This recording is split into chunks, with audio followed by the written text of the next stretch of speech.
Lionel মেসির injury নিয়ে সকলেই শঙ্কিত।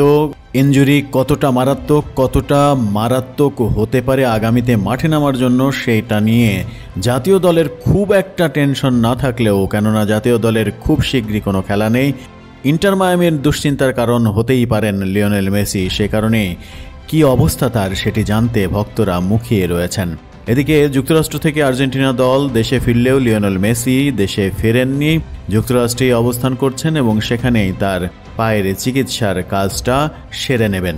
দল দেশে ফেরার পর দলকে বীরোচিত সম্বর্ধনা দিচ্ছে দেশবাসী। সেই সম্বর্ধনার আয়োজনগুলো মিস করছেন যদিও মেসি, তারপরেও সামাজিক যোগাযোগ মাধ্যমে জানিয়েছেন তিনি সুস্থ আছেন, দ্রুতই মাঠে ফিরতে চান।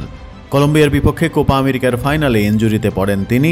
64 মিনিটের সময় তাকে বদলি করে তুলে নেন লিওনেল স্কালোনি।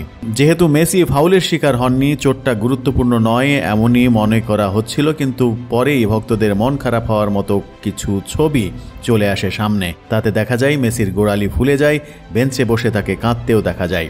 মেসি সামাজিক যোগাযোগ মাধ্যমে ভক্তদের উদ্দেশ্যে জানিয়েছেন, তাদেরকে ধন্যবাদও দিয়েছেন। কোপা আমেরিকা শেষ হয়েছে, যারা আমাকে অভিনন্দন জানিয়েছেন, বার্তা পাঠিয়েছেন, সবাইকে ধন্যবাদ। আমি ভালো আছি, ঈশ্বরকে ধন্যবাদ। আশা করছি দ্রুতই আমি মাঠে ফিরতে পারবো এবং যেটা সবচেয়ে পছন্দ করি ওই কাজটা উপভোগ করব। মেসির আর্জেন্টিনা পরপর 2টি কোপা আমেরিকা জিতল, কাতারে বিশ্বকাপ জিতল, তাদের ঝুলিতে এখন সব শিরোপা। বর্তমানের মতো এই দলটার ভবিষ্যৎও খুব ভালো বলে মন্তব্য করেছেন মেসি। আমরা একটা দল এবং অবশ্যই একটা পরিবার, যারা আমাদের সমর্থন দিয়েছেন তাদের ধন্যবাদ।